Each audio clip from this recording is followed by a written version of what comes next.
What is going on, all you amazing viewers? Today we're going to start a new tutorial where we are painting this awesome severed zombie finger. Now, if you have been keeping up with my channel here, you know that I've released this in a super duper fast time lapse, but this is the real time painting video. Now, this is about a 45 to maybe 50-minute video of me just casually enjoying the process of painting this little magnet. And yes, I said magnet. This is one of the magnets that I offer on my Etsy shop. And in here soon I'll have this as a complete set. Now you can see that it has a lot of texture here because this is my original sculpted design. I hand sculpted this, I made a mold of it, and I casted it out of smooth on plastic. That's actually smooth cast 320 to be exact. Now we are going to go ahead and begin this process by coating the entire thing in a generous but not too thick layer of just pure Winsor & Newton sap green. This sap green is going to be the kind of theme color for this zombie finger, and we're going to make this like a nasty green finger. Now you can paint zombie fingers a whole lot of different ways. You can even make them realistic skin tones, but we're just going to go with it just like a cartoonish slash grungy green rotted finger. Just something kind of cool. And the whole time I'm painting this finger, I'm thinking to myself, I'm going to have to make a witch's finger to go along with this at some point. So we'll definitely loop back around to that. Now I'm going to go ahead and use something that I usually don't use in the past. In the past, I'm going to start using these little these canvases. I have a bunch of these, and they're all wrapped in plastic. And I'm like, well, what better way just to use these than to go ahead and use them as like a painting palette? So we're just going to go ahead and put our paints directly onto this, and when I get ready to use this canvas, I'll just peel that plastic off, and then it's like as if it was never there because it's wrapped in plastic, right? So I'm going to start off this process by getting just a few colors out. We've already done a little bit of sap green, but we're going to get sap green out again later. So just be aware of that. We'll loop back around. Now this is a Naples yellow, and we're using that instead of titanium white. Now I'll slowly introduce new colors as we paint through this process. And again, remember that this is a full-length painting tutorial. So sit back, enjoy the journey of us painting this little finger out to absolute gore-tastic. Is that a word? Gore-tastic perfection. So we're going to go ahead and make sure that we don't apply too thick of layers. So I'm going to be very detailed and not kind of just put paint on too thick to where it washes out all my sculpted details. Like I have little striations along the fingernail. At the tips of the fingernail, there's like little jagged pieces. And I don't want to wash all those details out because those details will show in the final effect. But also, I want to make sure that I'm able to kind of like just dry brush some color onto them later on in the process. So just being very, very detailed here. We're just using a small micro dagger brush, and we're just going to kind of push that into all the nooks and crannies around the edge of the finger there. I made sure to sculpt that so that it had like a little bit of a cliff there where the fingernail would naturally come away from the finger, and it's not just like a drop down, like a smooth texture. I want to make sure that I had that jagged fingernail sticking out, and it just makes it look really cool and appealing. When we come in later and shadow a little bit of that with some washes, it really does kind of bring accent to that little divot where the fingernail is hanging out and away from the finger. I'm going to use a little bit of that yellow ochre just on the cuticle here. Now I could come in and put a lot of decay and nastiness in the cuticle, but we're not going to go like above and beyond to make it super duper gory. It's just going to be slight layers of blood and red throughout the project to make it just enough to where it's just like, that's a cool zombie finger, right? It's not going to be soaking in blood, if you understand what I mean. But we are going to kind of make sure that the finger looks kind of decayed, and so we're just going to use a little bit of that Naples yellow just throughout the whole project, just to kind of brighten it up a little bit, just to kind of get some dry brushing, some little decay action around the fingers, and it's also going to kind of like add a little bit of diversity to the overall just green theme that we have going on, right? Now I'm going to take that Naples yellow to the actual back of the finger as well, and it's going to get washed over, but we're just using this as like a base coat, right? So we're going to start applying this around the entire well, it's kind of like the back of the finger. We're just going to call this the finger joint, okay? It's where the finger is literally cut or chewed away from the hand. So we're just going to use this same yellow ochre since I have it out, and we're going to go around all the muscle texture. We're also going to get the little bone in the very middle, and we'll brighten that up later on in the process. So we're just going to go ahead and make sure we push that into all of those little sculpted little divots there where the bone texture would be. like where the marrow of that little finger bone would be. Just pushing that in there, making sure it gets a full coverage so it covers up all that white plastic from the casting process.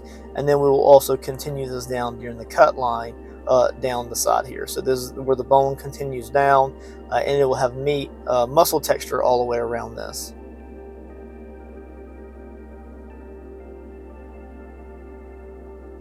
There we go. Kind of shift it around there, make sure I can get a good angle on that muscle.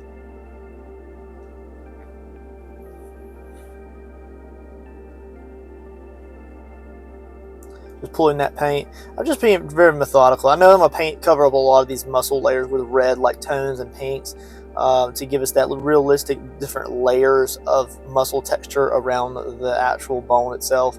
But I want to make sure that I don't get like too much paint on. Like if you're painting, don't go out of control to get too much over paint on anything. Just be methodical and just enjoy the process. And so I'm being kind of messy with it, but not really being messy with it. That's why I'm also just using a small brush instead of something big, just to kind of throw the paint on there.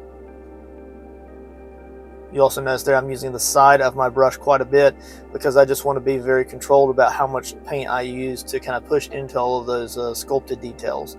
I don't want to wash them out. It's the most important thing. I don't want to wash out my details that I've painstakingly sculpted into the item. I'm trying to cover up this green. I got a little bit of overpaint on that when I base coated it, and I don't like that green showing through the fingernail. I want the fingernail to be like a dark, kind of like dark to light yellow, shaded, and green doesn't match the color that I have in my head. I mean, technically, if you want to make the fingernail a little bit transparent, I guess it would work out a little bit, but that's not what I want here. I want it to be just a very opaque, yellow, dingy color. So we're going to begin the process of painting out some of the red muscle texture. And we're going to begin this by starting off with our reds. Now this is a permanent alizarin crimson here, and I will use this dark, beautifully dark red throughout the majority of my projects. Now originally when I first started doing blood textures, I just used cadmium red hue for everything, and in hindsight, cadmium red hue is great. And maybe I'll even make a video later on down the road just showcasing different reds for blood texture and gore, and how you can mix different shades and how I'd like to do that. I'll challenge myself to do that in the next few months or so, guys. So stay tuned for that. However, so permanent alizarin crimson is what I use now. And the reason I like it more so over, say, the cadmium red hue is because the cadmium red hue to me just has a little bit more of an orange or transparency to it. And it's a great highlight for like really bright, runny blood. But when you're talking about like muscle tissue where the blood should be pouring out a little bit thicker, or it could be like already congealing and clotting, you get a lot more darkness there. Whereas like the liquid's already evaporated from the blood, and it's already drying out, and it's just leaving that blood texture behind. Maybe not per se dried, but it's just a little bit darker, right? And permanent alizarin crimson allows you to get the base to build up those layers. And that's what I'm shooting for here. So the cadmium red hue, I may use it later on in the process as the very top coat of blood, but it's not what I start off with. And originally that's what I was using only. But as my painting style has kind of shifted over the last year or so, I do paint my blood just a little bit more advanced. So I do use multiple layers of red and washes to give it more of a realistic look to it. And I'm just shooting for depth too. Like I want it to be very rich. I want it to be a very rich red blood color when it's all said and done. And if I do use that cadmium red hue, which is, like I said, that much more orange bright tint, then I would just use that as a highlight over some of these darker colors. And you'll see that later on in the process.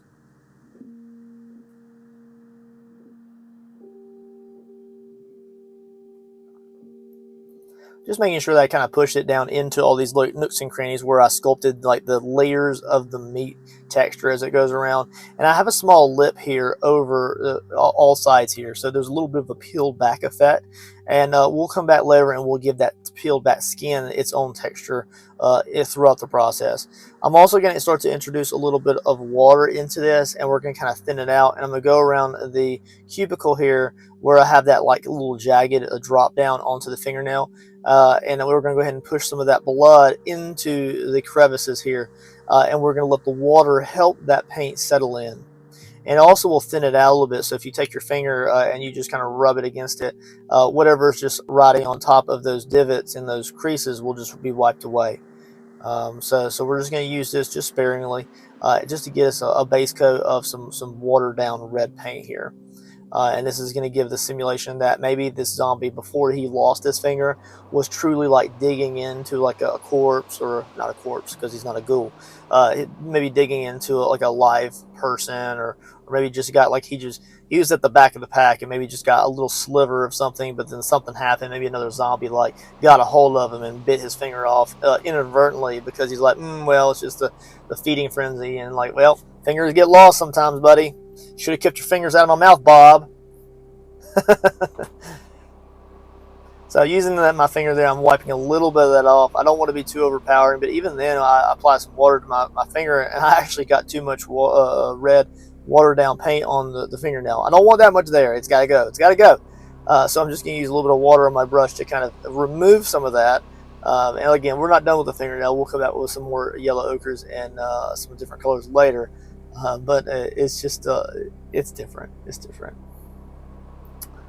Alrighty, so we're going to let it dry for just a second here as I pull out the next color. But you kind of have to let certain areas of it dry. I'll also hit it with a heat gun maybe 2 or 3 times during this session.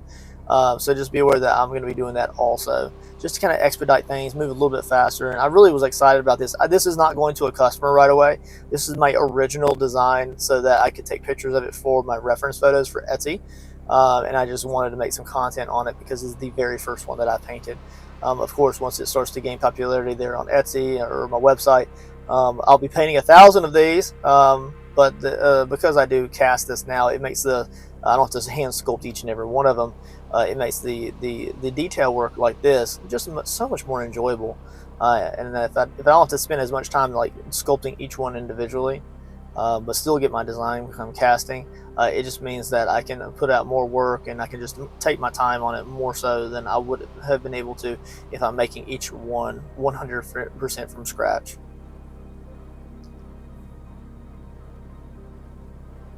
Being sure to push this down into these nooks and crannies.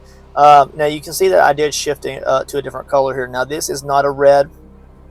It is a Winsor & Newton pink rose. Okay, this is a pink rose, and it's a very faint, beautiful color.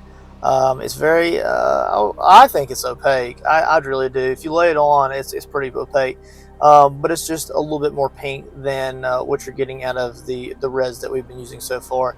And my goal with this is, because I'm going over some of those higher raised, rolled over skin effects there towards the cut line and towards the joint, it would give it more of a realistic meat texture there. Instead of it just being all the same red, we're actually adding a little bit of pink to it too, and it just makes that meat look a little bit more realistic.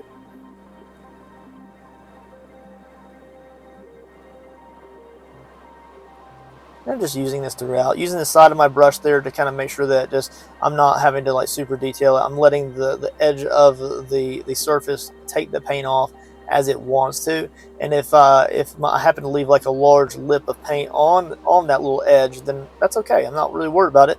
It just makes that look even better.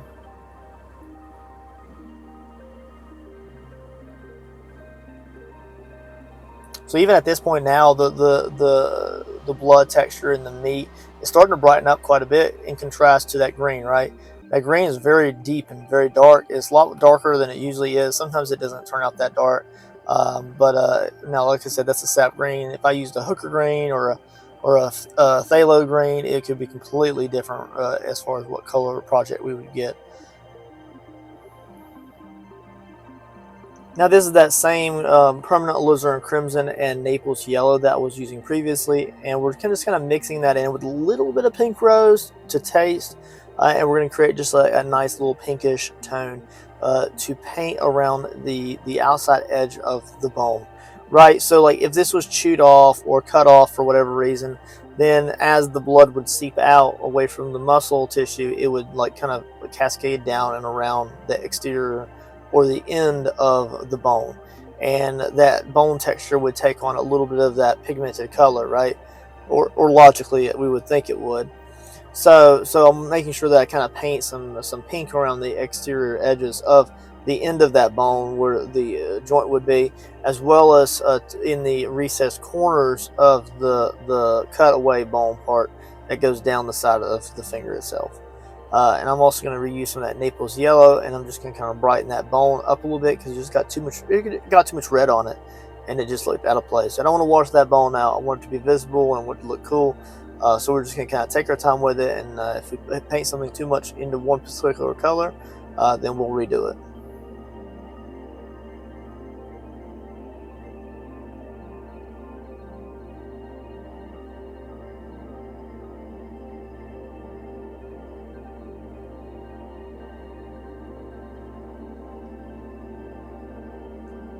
Alright, so I'm just going to use the side of my brush here with the same permanent alizarin crimson, pink rose, and that Naples yellow. And we're just going to kind of brighten up some of the high raised edges of the muscle tissue here.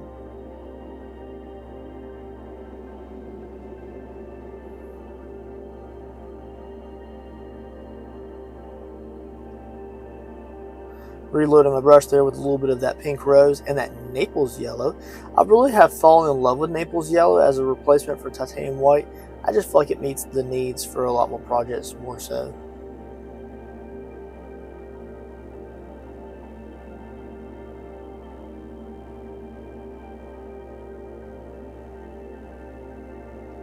There we go, pushing that in there. Using the side of the brush still.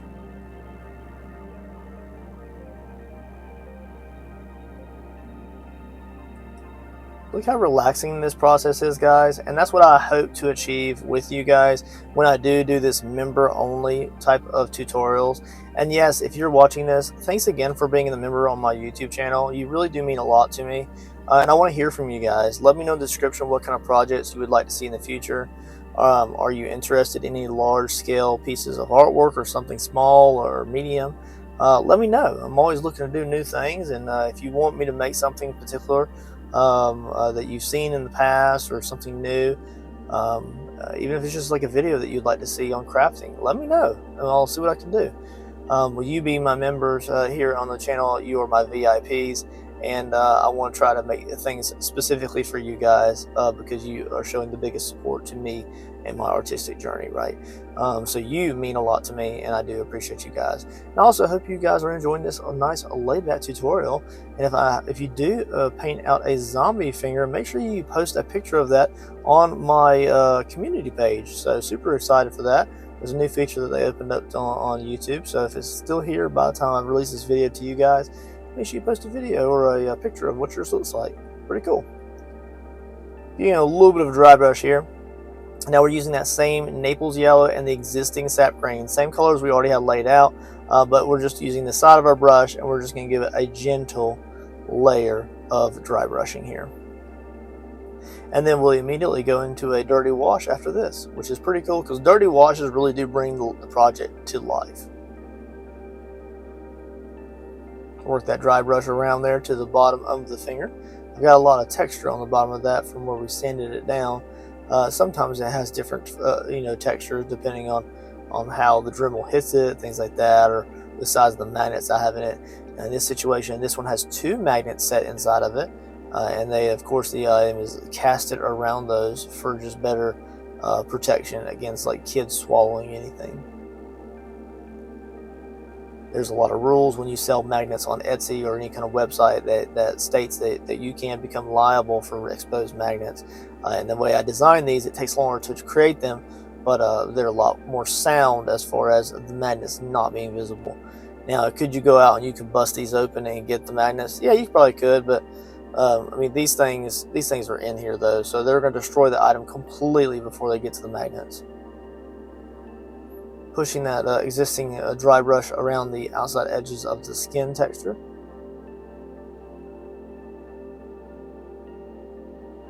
I'm starting to introduce a little bit more Naples yellow here as I mix up the dry brush here, because I want to make sure I get as much coverage as possible. And I want it to be bright and airy, and kind of just really good highlights on some of that texture that I've sculpted.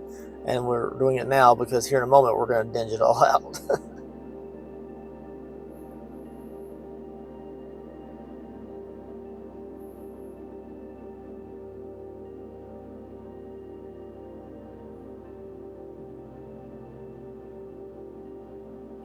There we go, just using more of that Naples yellow here.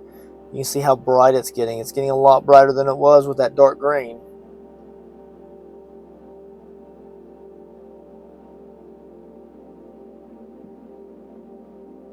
Putting a little bit on the skin of the rollback, rollback skin effect right there around the cut line, as well as the finger joint.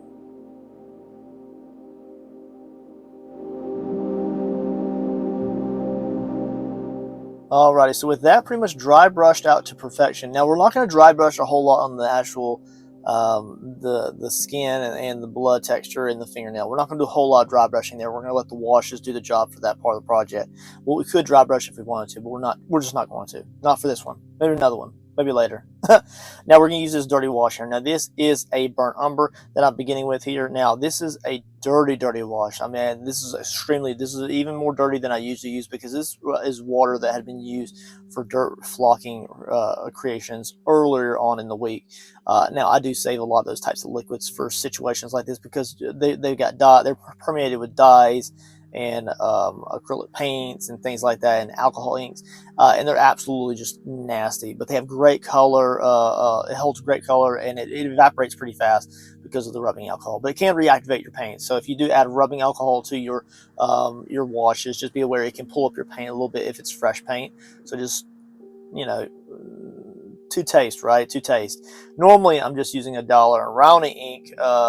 It's like a pure ink, maybe a burnt umber, or a sepia or a raw sienna or something like that, and I would really super duper water it down to taste, so it doesn't like just completely wash out your project with dark colors. And then you just let the washes do the job. So the goal with this is that the washes will sit into every single nook and cranny. And not just that, you're adding a thin layer of film to the outside of the project, and it makes it feel more realistic. It makes it feel like it's deeper in color, and it's just richer, and it really does achieve that quite well.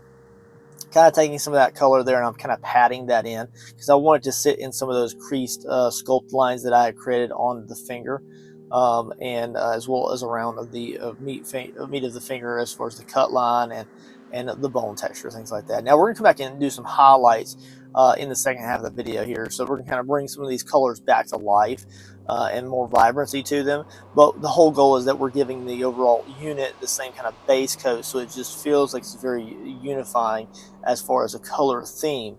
And you can do the wash layer at any time during the process, no matter what your colors are, and it will just kind of bring a lot of definition to some of those higher level of details. Kind of making sure I dry some of the water off of the item here, and then we're just going to let it rest for just a few minutes before we can begin with the next layer. But the heat gun does definitely accelerate this quite a bit. Now don't let the heat gun sit in any place very too long, because it will eventually just melt or burn the actual paint itself, and it will cause it to pucker and just kind of pull off. But I am moving the item around quite a bit. Like if it's getting too hot on my fingers, then it's too hot on the item, right? So I'm slowly, like, constantly moving it around, shifting it around to try to get some of that water evaporated. Looking pretty good. Now, as you can see with the heat gun hit, I'm able to handle this with my ungloved right hand, which is no problem at all. And this is what we have up to this point in time now. Now, at this point in time, I'm going to get out just a little dollop of yellow ochre. I wanted to thicken up this overall kind of like highlights of paint, and a yellow ochre is the way to do that.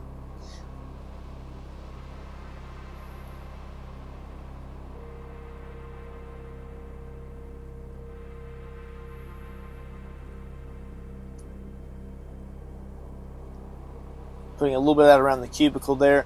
The yellow ochre, the dinge of all dinge, the super vibrant, super rich, beautiful yellow ochre color from Winsor & Newton. Absolute incredible paint. It's great for gore. It's great for like nasty, like just decay. And it's just all around very great, very rich color. And you can use that color a lot of different ways, but I really do think it looks great on zombie parts and decay and fall colors and fall leaf paintings, things like that. So it's really cool. I know I did a pumpkin painting not too long ago, and it's called Trio Pumpkins, and or Pumpkin Trio. Pumpkins Trio is the name of it, and it was a pretty big painting, but we did use yellow ochre in that painting to paint an entire pumpkin. And man, was it a rich, beautiful color. I'll even post a picture of that in the bottom right hand corner. Now, I did not offer that in a full length tutorial for you members yet. When I do sell another one of those, I will create that for you guys. Of course, every time I create one of those originals, it's slightly different variations in color, because I hand paint everything when I do originals like that. So it'll be slightly different than the original, but you'll be able to still get a concept of how long it took me to do it, because I will create that in real time. If at the most 1.5 times P or something like that, but it will be such a small time increment increase that it will be real time. Because I'm going to start creating a lot of these tutorials for you, my amazing members here on YouTube. Speaking of my amazing members, as I bring this yellow ochre around the edges of the skin there, you just kind of dry brush over particular areas to bring some highlight to the skin and some areas on the green layers here. You do also get a big bonus discount on my Etsy shop, guys. Being members, you get a full 20% off anything you want. Now, you do have to request that, so just talk to me beforehand before you order anything. That way I can make sure to create the custom coupon code for specifically you. Otherwise, people try to take advantage of it and things like that. But sometimes I'll do like a 10% sale or a 20% sale. Even if I'm doing like a 20% or 25% sale, you guys get an additional 10 off, because I'm always thinking about you guys. So if I offer 50% off sale because I'm not selling anything for a while and I want to get some sales boosted because I want to make some art, then you guys could potentially get 60% off. So stay tuned, guys, and just hang tight. And like I said, I'm always looking to take on your commissions if y'all want to buy something and you want to be featured, things like that. So just have that in your mind, right? Cool. Now, one thing we're going to do here is we're going to start to use those same reds here. I'm building up colors here. The permanent alizarin crimson that we're using here is just being used to kind of build up some of those red textures. And I'm trying my best not to cover up all of the pink layers. So any kind of like a Naples yellow and a pink rose, or even a little bit of that permanent alizarin crimson that was in those original pink layers on the muscle tone. We don't want those to get washed out completely. But if we need to cover up something, we will. But I just want it to look really cool. Because right now you can see I'm using just a small micro brush, because I'm being very particular about where I add some of that red. And I'm trying to decide whether or not I want to like kind of truly like completely cascade that over the actual rippled over skin effect, or if I would like for it to be more so just on the inside of like where the meat texture is of the finger. Like maybe it's gonna be sitting on like the refrigerator, so we'll put a few like little micro blood drips on it, something like that, or for wherever it may be, right? So if I decide to turn this into like a keychain that people can put on their book bags and go to theme parts, then that may be an option as well. And I've really been thinking about turning that up. So if you bought this off my Etsy shop, you could probably buy this as a magnet, or you can buy it as like an actual keychain item, which is kind of interesting. It's something just different that I'm offering, and it's just pretty cool. Because they are casted plastic items, they really do have a lot of durability to them. We're going to use that same permanent alizarin crimson, and we're going to go under the fingernail now. And we're also going to use that a little bit around the cuticle, and we're going to build up some colors there. Not a whole lot. We're going to be very, very controlled with this. And we're just, whenever you're doing something like this, less is sometimes better, and just rein it in. Rein it in. Like I want to so badly just put a ton of red paint dripping off the finger, like and just super thick, and you got to rein yourself in. Don't do it, Mr. John. Don't do it.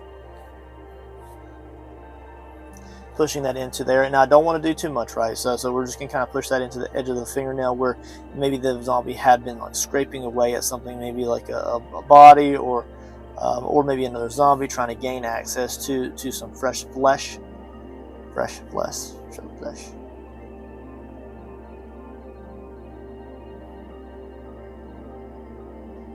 See how detailed I'm being here? I'm just taking some of that paint over the skin line there.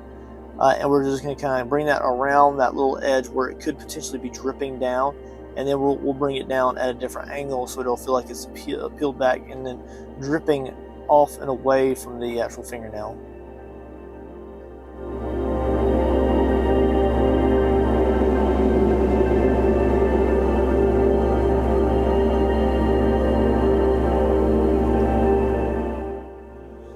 And a little bit of a kind of like a pink rose there. Look how bright that's looking, you guys. It's really coming along pretty well.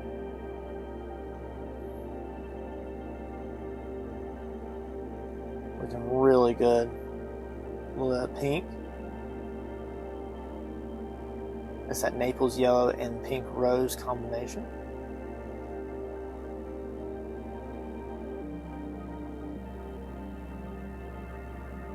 Applying a little bit of Naples yellow there. You can see it's kind of coming off the brush there. It's very, very minuscule, but because it's such a small item, but yeah, it's coming off.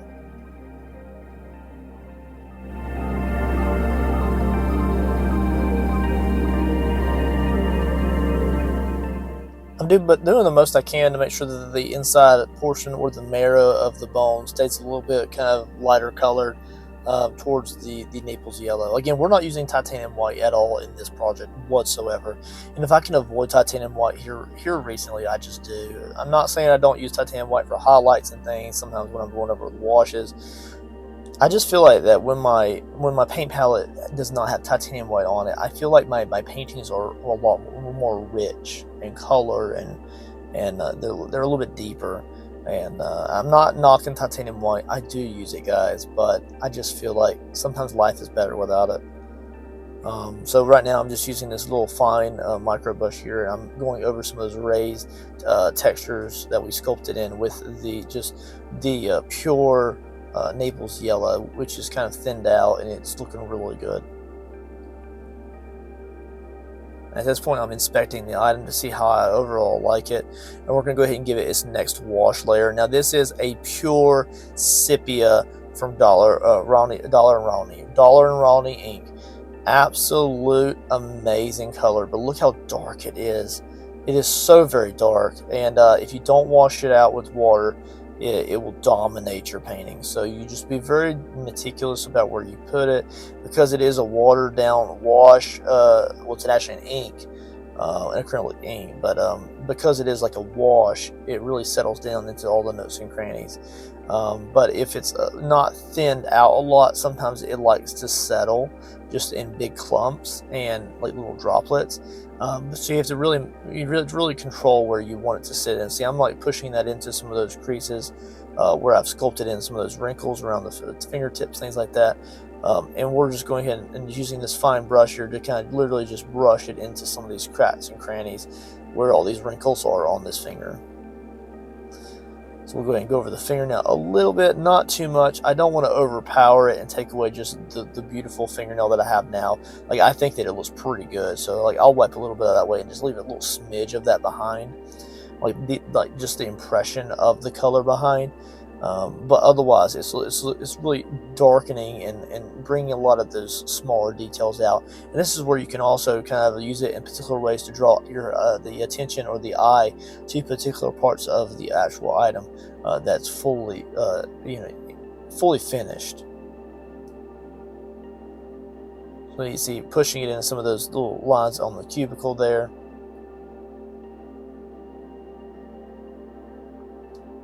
These zombies do not care about like fingernail care, just saying. This zombie probably has a piece of flesh stuck under its fingernail since it was turned. So just be aware of that. Now, I did have like 2 or 3 bubbles on the back of the item where they just didn't cast or they had like air in them. And I'm certainly okay with this. Like, I just put some dark color in it and it makes it look like it's just pot like finger like pinprick holes or potholes in the finger, and it just intensifies the overall rotted look. Now this finger is pretty clean overall. There's no boils. There's no like super bad nasty like fungus or anything on it. If I wanted to make some like pus-filled boils or something around the fingernail, that'd be next level. And maybe we'll do that for the witch's finger or something, make it super nasty and gross looking. But of course, I can always make more variants of this if someone were interested in it. What really spurred me to create the zombie finger as it is in this tutorial here is that I had originally made this for a zombie breakaway tumbler, where zombies like literally breaking the metal of the tumbler or drinkware to like come out of the tumbler, and it was like a full face and the whole fingers and everything, and it was just really popular. And I kind of sculpted this in a very similar fashion. And I've really wanted to do this for a very long time, where I sculpt it separate from the actual tumbler. So it's just really cool that I was able to do so. I'm going now and with the same dark color, going around the outside edges of the bones, and we're going to go over some particular areas where where it needs a little bit of darkness, right? There are particular areas where you just want to darken or deepen it, and it kind of sets it back into the like 3D like print like the item, and that's what we're trying to do here. So you can see how slow I'm moving here. I'm just being very methodical about where I put those dark layers of wash here. All right, so as we continue here, we'll just use this little small brush to kind of like pat in the washes in particular areas, and I'll use my finger to kind of brush off any kind of excess that's kind of caked on or rubbed on the upper raised portions of any of these sculpted textures here. I'll also use this to go around in particular areas, around the bottom of the finger where some of those sculpt marks are, even if it's not like, super, noticeable. It's the little small things that kind of add up throughout the whole process. Kind of just pushing that in right there. I'll let the brush kind of run along some of these little carved-in striations or wrinkles in the finger.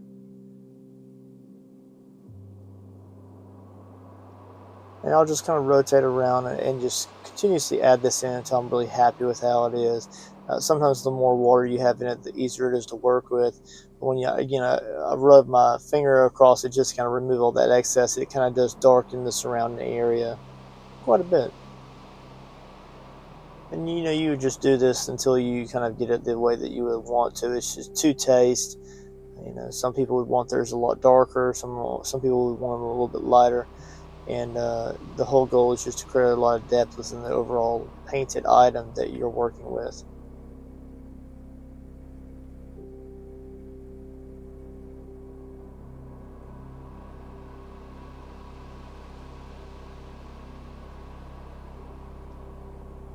Looking it over to make sure I don't miss any spots that I feel like just really should have some color kind of built in. And then we're going to let it rest for just a second here as we get out some different paints here. Now this is a little bit of crimson here.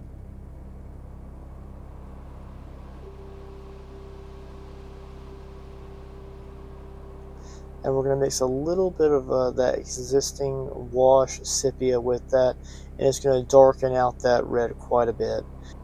It almost makes it as kind of as dark as an alizarin crimson, but it just has a little bit of a brown tone to it. So I feel like it really brings a lot of richness to the overall item, and we'll kind of start to cover it up with like brighter reds at this point moving forward. I just don't like to go in with just absolute pure red unless it's just a highlight or a base coat.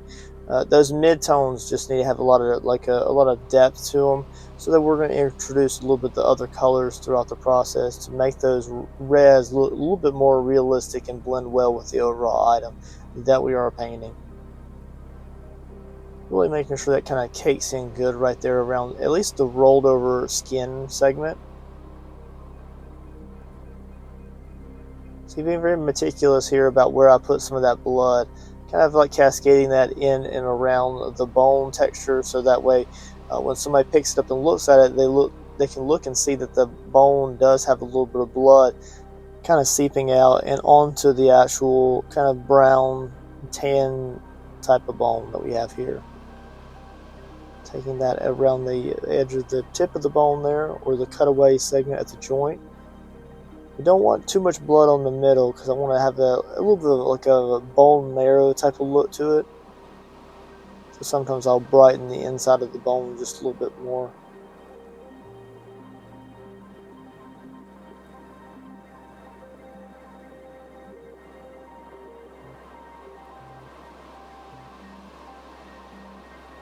Taking out that little drip right there, thinking about how it's going to be attached to the refrigerator, whether it's somebody's purchasing it, whether it's on my refrigerator. I expect it to be kind of horizontal and not just like straight up and down vertical.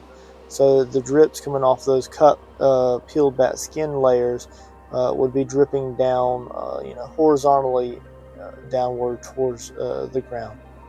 So gravity's just kind of pulling on some of that blood dripping right there. A little bit more blood up under the fingernail and along that.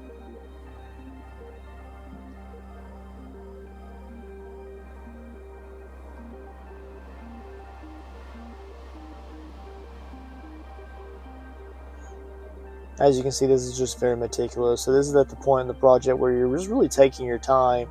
And, like I said before, I have some music playing in the background or maybe some Netflix, and I'm just kind of chilling.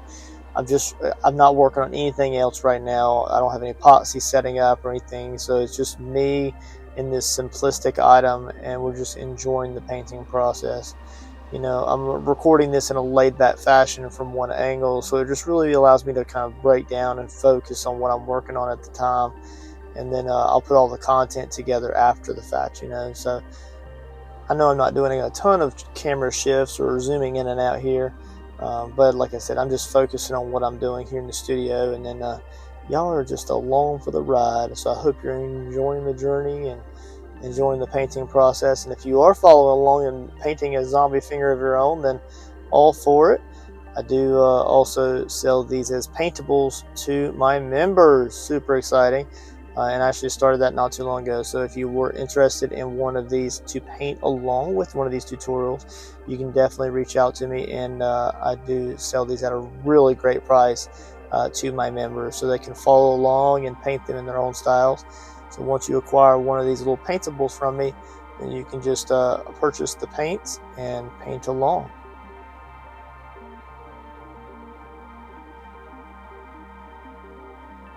I might in the future even start to introduce some different little paint pods and tutorial kits.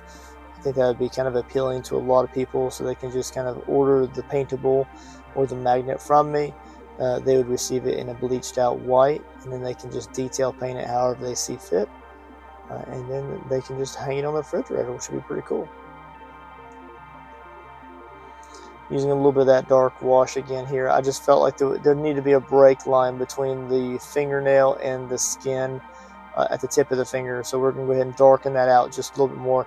And I'm just going to get some of that on my brush. I'm just going to dip it into the crevices and let the water just run off. And the water will do all the work for me. So it's just pulling that color down and into any of the nooks and crannies. Making sure to get some of that into the corners under this cut line here, because there's supposed to be a kind of like a simulated like recessed portion of muscle that would go around the bone. So you want to create a little bit of depth there. Now we're starting to work with a cadmium red hue, and I always forget this color, you guys. Like every time I'm talking about colors, it's so easy to say alizarin crimson or crimson, but now that I don't use permanent cadmium red hue anymore, not permanent. See, guys, I messed it up already. See, I'm only human, right? It is cadmium red hue. Okay, cadmium red hue. And I use it sparingly now, so we're on the very top layers of the blood texture, and we're going to use this to kind of really build up those higher levels of highlights. This is more so of a orangish red, and I really don't have to like blend it out with other colors very much just for this top layer. But it is a really great color.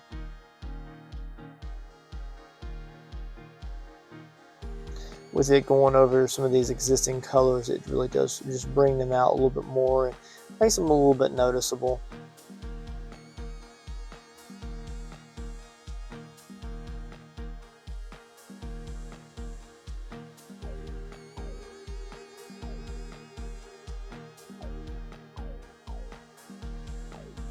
Continuing that blood all around the fingertip there. We didn't really make it truly too bloody and gory, you know. I think just having that perfect balance of really great skin tone and the green and the yellow fingernail with a little bit of a tan bone. I think the contrasting colors look really great. Now, as just a bonus material for this video, if you stuck with me this long, I do have a little bit of UV resin here. And we're going to create just a little blood drip pour that the little finger can lay on top of, and I can take a picture of it for my Etsy listing there, as well as like a thumbnail for the YouTube video here, whether it's the time lapse or the full length tutorial, which my members have access to here. Pretty exciting.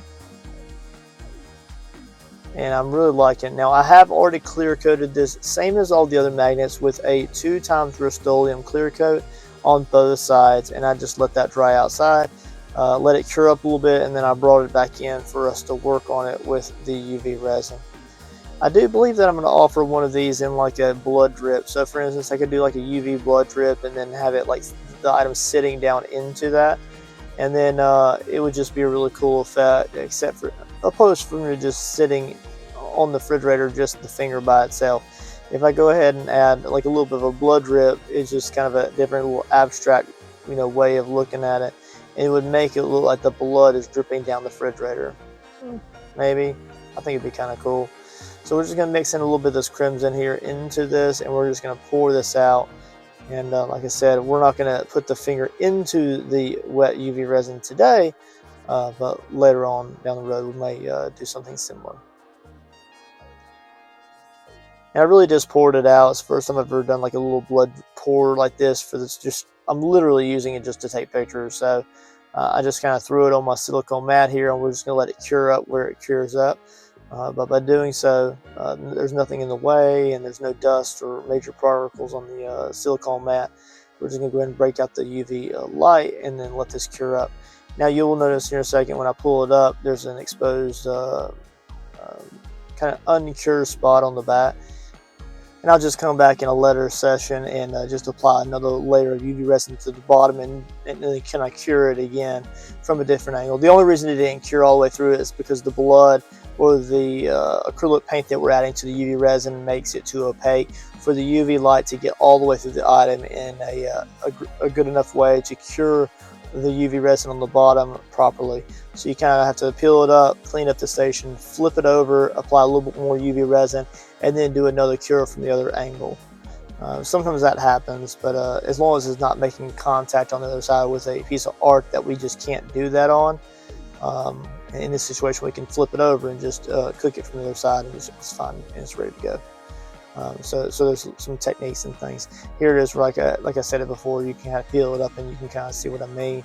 And then we'll again use a little bit more UV resin to kind of finish that out. I think this has turned out absolutely awesome so far, you guys. Again, if you're watching this, you're probably one of my members. If I did open this up to anybody else, then well, good for you guys. You're here too. If you are interested in one of these for yourself, whether already painted, ready to go on the refrigerator, or if you want a paintable and you are a member, reach out to me and let me know, and I'll definitely create one of these for you to paint and follow along. If you're not a member, make sure you do hit up that member button. I do have some awesome packages, and I'm always creating new content for you guys, as well as discounts off my Etsy and website. So you get art at discounted price on top of what I already have discounts on. So if I have a 10% sale, you get 20%. Pretty cool, right?